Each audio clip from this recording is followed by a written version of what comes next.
This channel does not promote any violent, harmful, or illegal activities. All content provided by this channel is meant for an educational purpose only. মার্কিন প্রশাসন যখন চীনকে নিয়ে চিন্তায়, তখন আমেরিকার আম জনতার একটা অংশ তাদের নতুন প্রেসিডেন্টকে নিয়ে চিন্তায়।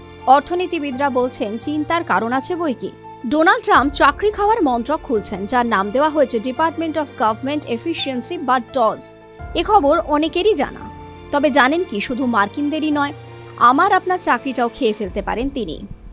সহজ কথায় বলতে গেলে ট্রাম্পের নীতি বা পলিসির জেরে ভারতীয়দের চাকরি যেতে পারে, এবং সেটা বিভিন্ন সেক্টরে। বিষয়টি খুলে বলা যাক। দুনিয়ার তাবড় অর্থনীতিবিদরা যে ভবিষ্যতের আশঙ্কা করছেন, ব্যাখ্যাটা খুব সহজ।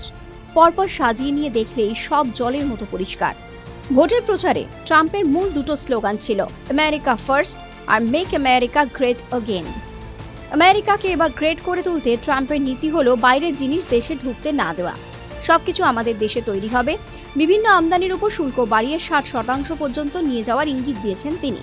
আর তাহলে প্রথমেই যেটা হবে, ভারতের বস্ত্র, ওষুধ শিল্প এবং গাড়ির যন্ত্রাংশ নির্মাণকারী সংস্থাগুলো ক্ষতির মুখে পড়বে।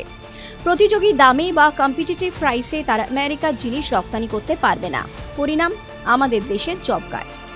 এছাড়া H-1B ভিসার নিয়মেও কড়াকড়ি আনতে পারে মার্কিন প্রেসিডেন্ট, যা আমাদের দেশের তথ্য প্রযুক্তি শিল্পকে লোকসানের মুখে ফেলতে পারে।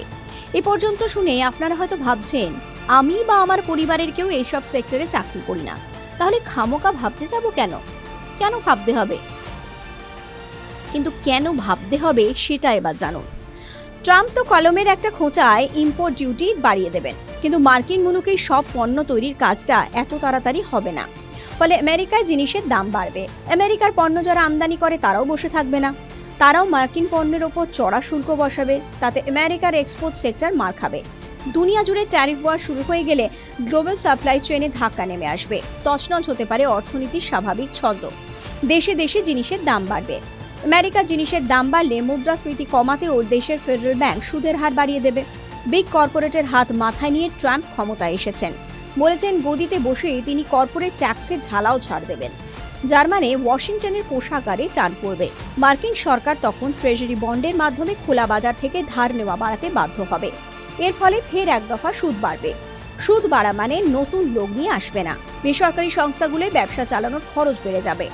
আস্তে আস্তে মার্কিন অর্থনীতিতে মন্দা পরিস্থিতি তৈরি হবে, যা ছড়িয়ে পড়তে শুরু করবে সারা বিশ্বে। আর মন্দা মানেই ছাঁটাই আনবে চাহিদার অভাব।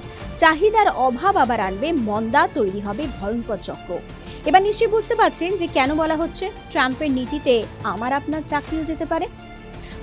মার্কিন অর্থনীতিবিদদের একাংশ তো সরাসরি বলছেন আমেরিকাকে গ্রেট বানাতে গিয়ে নতুন প্রেসিডেন্ট দেশকে ডুবিয়ে ছাড়বেন, সঙ্গে ডুবাবেন বাকি দুনিয়াকেও। এখানেই শেষ নয়। মার্কিন মুলুকে ট্রাম্প বিরোধীরা বলছেন যে আজীবন হোয়াইট হাউসে থাকার প্ল্যানও নাকি তৈরি করে ফেলতে চাইছেন তিনি।